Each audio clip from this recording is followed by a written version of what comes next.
The trip was very pleasant. It was a smallish ship. We left just before Christmas. Just before Christmas of '47, and we arrived in Nova Scotia, Canada, on New Year's Day, New Year's Eve, and Nova Scotia was a dry state, a dry town, so there was no alcohol allowed. So the captain picked up the anchor and moved out 3 miles out of the away from the town and opened up the bar. So human captain. So we had a party for New Year's. Then after that we went to Boston, and I looked at my train ticket to San Francisco, and it was one of these long tickets, about, I don't know how many, about 4 feet long, because yet there were so many stops. And I went on to the San Francisco train in Boston, and started my cross-country odyssey, which was interesting, long, tiring, but when train stopped after about 4 days, and everybody got out of the train. But I looked at my ticket, I still had 2 tickets left. So, but after a while I thought, well, I better have a look and see where everybody has gone. So I came out of the train, and there was my family waiting for me. I had no idea that in Oakland you had to get out of the train, go on a ferry to San Francisco. But my parents came to Oakland and to greet me. There were my parents and my brother and his new wife. And so my mother takes one look at me and tears in her eyes and asked in Czech, and do you still speak Czech? And I, in a very convoluted way, said, a little, in Czech, of course. So, so she was all tears again. But my Czech came back very quickly, because my father, in the meantime, actually learned Czech while he was in America, because talking German during the war was not a good idea. So I joined my parents.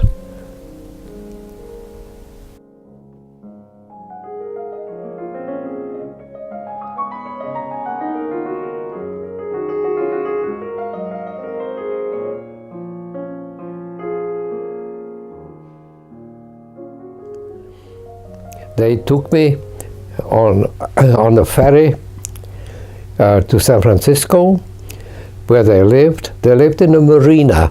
The marina at that time was the cheapest place to live. Had a very nice apartment, even though it was small, and my room was a converted closet under the stairs, because there was no other bed anywhere else, just one bedroom for my parents. That's where I found it very comfortable. It was interesting that the first thing I asked my parents, I really would like to, before I go back to Europe to take over the factory, which belongs to us, even though it did not, as I found out later, take over the factory, I would like to get some education. And my mother almost fainted, because she was just, she had to promise my teachers that I'll never go to another school again in the Czech Republic. But it was a long time ago, and they were looking for education for me. My daughter-in-law, my sister-in-law, went to Marin Junior College the first 2 years of university, found it extremely nice, and therefore recommended Marin Junior College. Marin Junior College was in Kentfield, but as we were living in a marina very, very close to the Greyhound bus, Greyhound bus stop, I was able to go on a Greyhound bus and get off right by the college, and then in the evening go back the same way. Therefore, I didn't have to live anywhere else except with my parents. Marin Junior College was an absolutely perfect place for me. I found out how wonderful it is to learn. We sat out on a lawn, beautiful Spanish lawn in a Spanish hacienda, under a huge tree, talking about English, talking about books, talking about writers, about everything else, including mathematics. And it took me 6 months extra to make up my schooling. After 6 months, I was able to enter the Marin Junior College as a freshman university student. It was very nice. I was under the care of many young girls. They knew that I was able to make faux pas, because quite in English class, for instance, they were a teacher was reading something about a bra and panty set, and I immediately raised my hand, and all the girls turned around and said, "Shh, quiet, Paul, I'll tell you later." That didn't work for me. So I asked the teacher what it meant. Well, the whole class broke up in laughter. I did not, but I found out what bra and panty meant. So that's, mathematics, physics, all these things were just wonderful for me. I did find out what it's like to get education. After 2 years, I transferred. Oh, excuse me. Let me continue on this. I was flabbergasted how horribly uninformed the American students were about foreign items. They had no idea where Czechoslovakia was. They had no idea about this, no idea about that. So I founded a international relations club at the College of Marin. And we had various speakers, even Bohuš Beneš, a Czech consul, a nephew of the president of Czechoslovakia, came to speak to us about Europe, things like, and people like that were invited to speak to us, and it was just an eye-opener for the American people, American boys and girls. The other thing I did on the outside was to form a symphony forum. San Francisco Symphony had a program for colleges and especially junior colleges, which gave discounted tickets for a season of opera season in San Francisco. I purchased about 10 tickets, which sold very quickly, and I was able to have a free ticket because of that. And I was able to go to every symphony that was presented in San Francisco. That was one of my first exposure to classical music. It was just wonderful. We had lectures about music. We had just talks about it. We just enjoyed the symphony. So that is a couple of things that I did extra curriculum. Other than that, Marin Junior College was just wonderful. It gave me a possibility to transfer to University of California completely, 1-for-1, and on the grades. And I joined the University of California and continued through to my bachelor's degree. Yeah, people often say that Winton saved my life. Well, maybe, maybe not. Because my parents, I could have gone, if I would have stayed in Prague and not gone on a train, I could have stayed with my parents and went to America directly with them.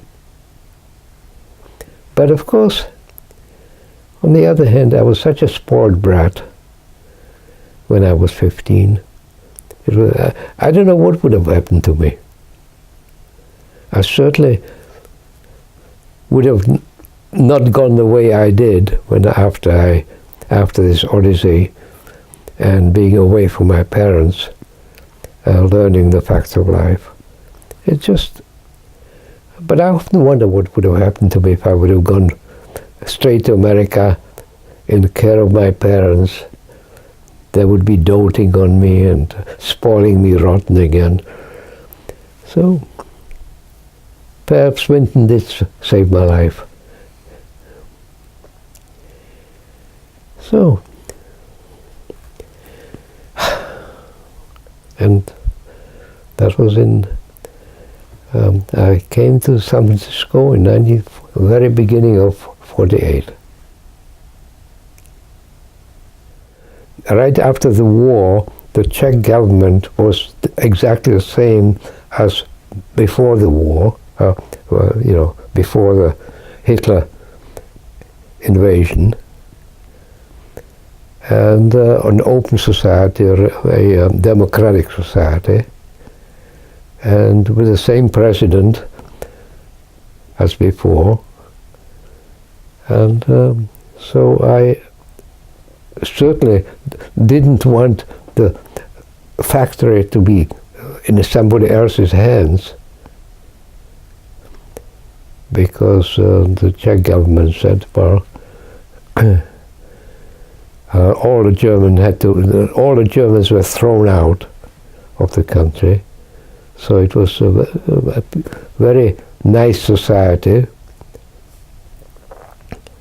and but I realized that without schooling it would be impossible. So I asked if I could go to school. My mother almost fainted.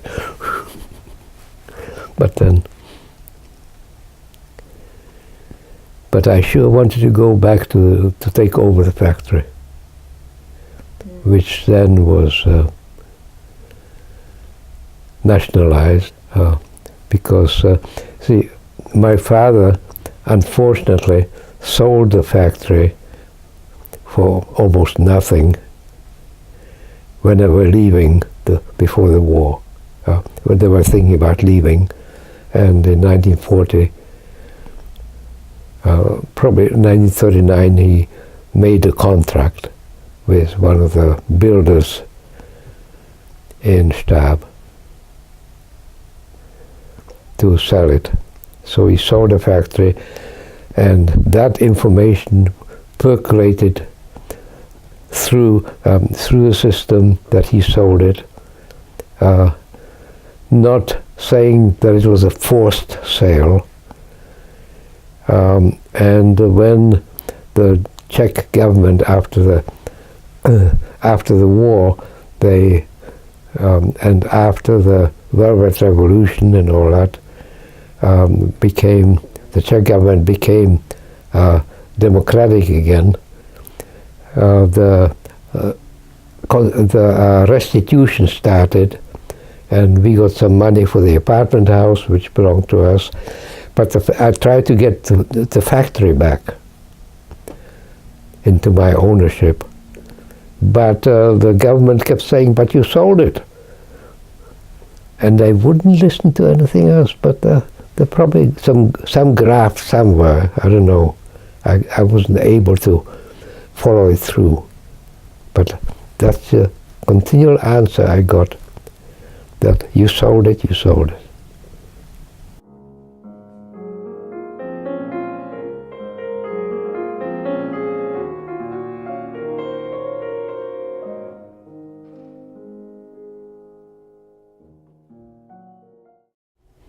Well, my brother, when he was at the university, joined the International House. He stayed there for a year and a half, but he enjoyed it very, very much.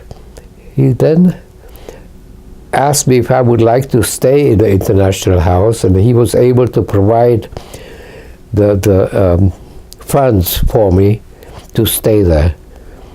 He, by the way, married money, let's say. It's just as simple as that. My parents probably would not be able to afford the International House stipend. I joined the International House because of the International Relations Club idea, and it was just the personnel was just so wonderful. I-House people were very friendly and forthcoming, and just made me feel very much at home. It was an experience which I'll never forget.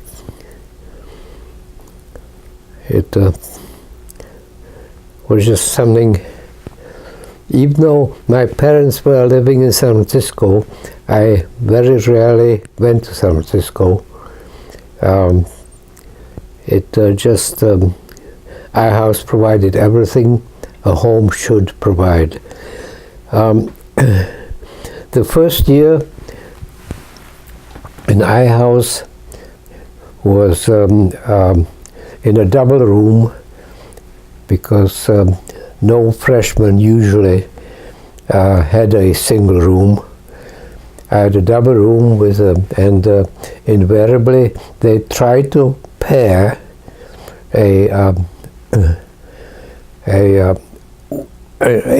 American and a foreigner together. My roommate was known as called Andy Jonchik. Originally his parents were from Yugoslavia, but he was American. And he was an architect student, so we got along very nicely together. I was in engineering, he was in architecture. And we quite often went to concerts together, and we visited coffee houses in Berkeley. Berkeley was just a wonderful place to be, to learn. Andy told me about this Czech girl that he met once, that is in I-House, has been here for a while. So I thought I'll meet that Czech girl. And of course that was Lottie.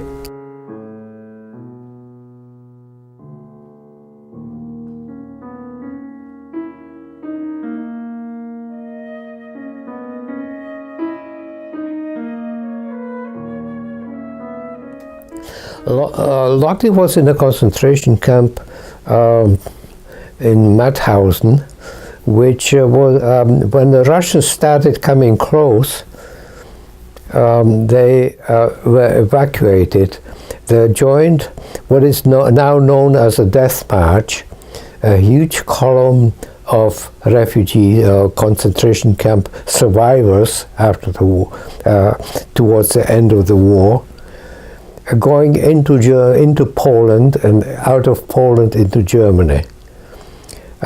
Several hundred miles of traipsing through the snow, walking, and it took quite a bit out of it. Many people just dropped away from this march and were shot in the process. Near Danzig, Lottie and 4 friends just couldn't take it anymore, so four of them dropped into the snow, but the Germans did not notice it, therefore they were not shot.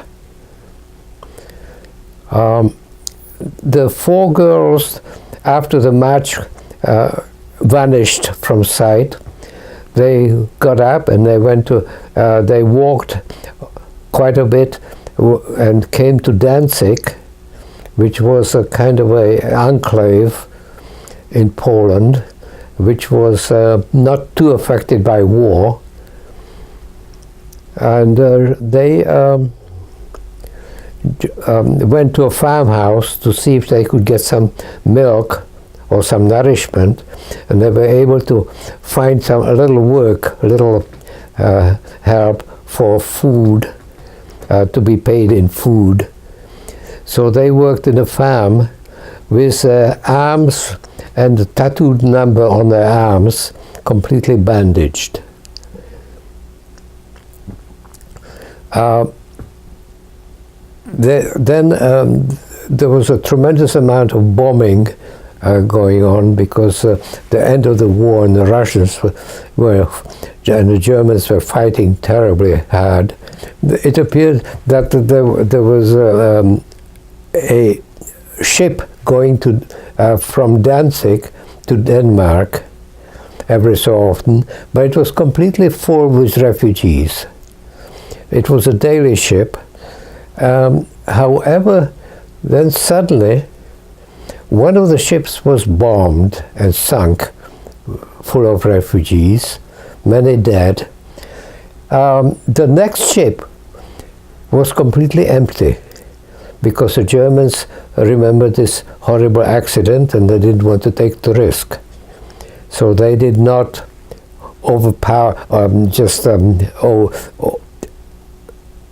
completely fill the ship, and it was very empty. So these 4 girls were able to find a place on the ship. They went from Danzig without any air raids to Denmark, where they went to Copenhagen, and then that's where they found refuge. They were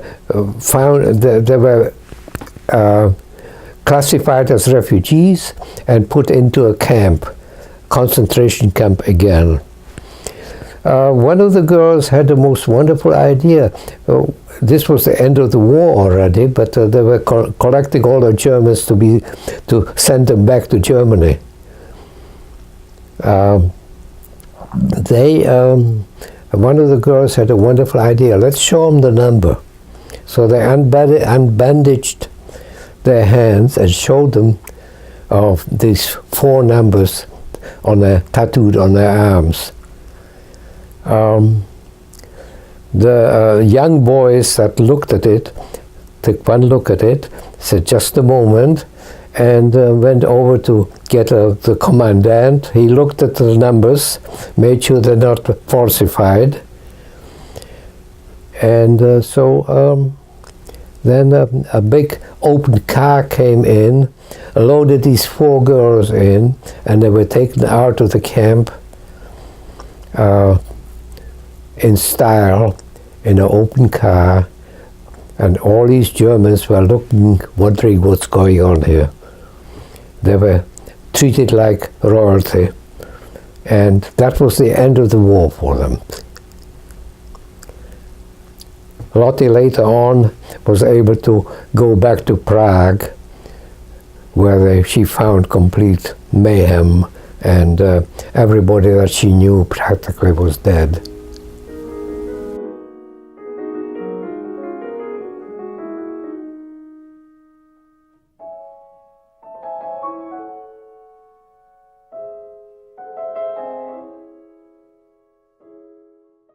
Lottie got her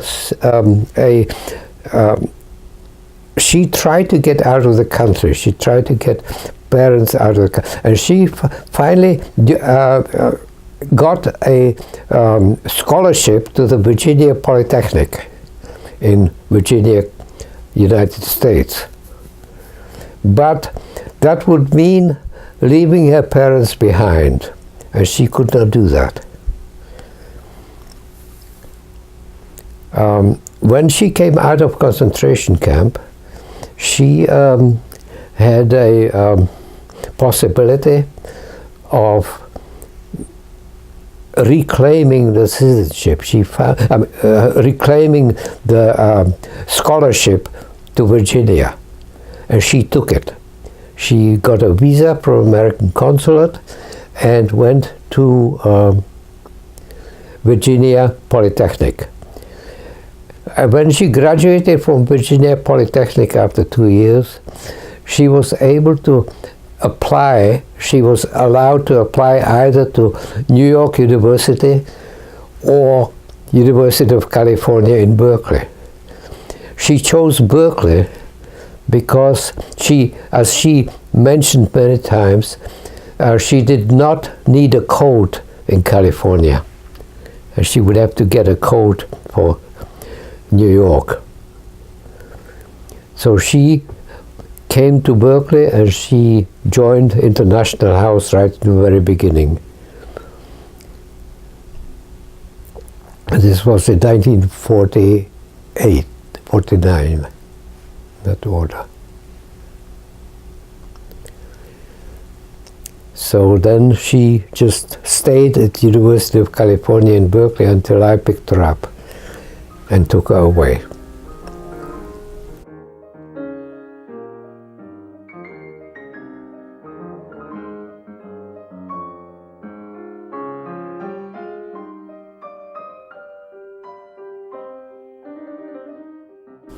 I knew that Lottie was eating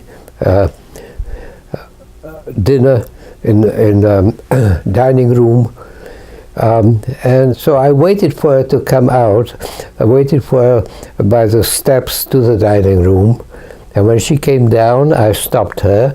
I introduced myself as a Czech boy, and we talked for a little while. Then she left because she probably had a date. Later on, she told me that when first time she met me, she looked at me and said, "Gee, what a nice boy. Too bad he's so young." I was 2 years younger than she was, but I don't think I looked so young, but in her eyes I looked very young. We got to know each other slowly throughout the years. A couple of years we stayed there together, and she was very popular. And the funny part about it was she always told me about all her dates. So I kept track of who she goes out with, and if she went out too many times with that fellow, I tried to do something about it. Our friendship progressed along. I took her to meet my parents for a Czech meal, and she was just in seventh heaven when she was eating Czech food. She, just as I am, she liked to eat. So she then, and close, then I graduated from university, from a college, and went to work in Antioch. But Lottie stayed in I house. She was one of the longest residents, I think, in existence at the time, because she had no other home to go to. She stayed there. She stayed in I house during vacations. Usually people stayed in I house only 2 years, maybe 3. She was there for 6 years. Because she had no other home. While I was working in Antioch with PG&E, I was getting my learning about American Constitution for my citizenship. When I finally got my citizenship, I went to Lottie and asked her, and we talked for a while and went over coffee, and I asked her if she would like to marry an American citizen. And she looks at me and said, "Yeah, I would. Do you know of one?" So I had to say yes, me. So I guess that was a proposal of marriage.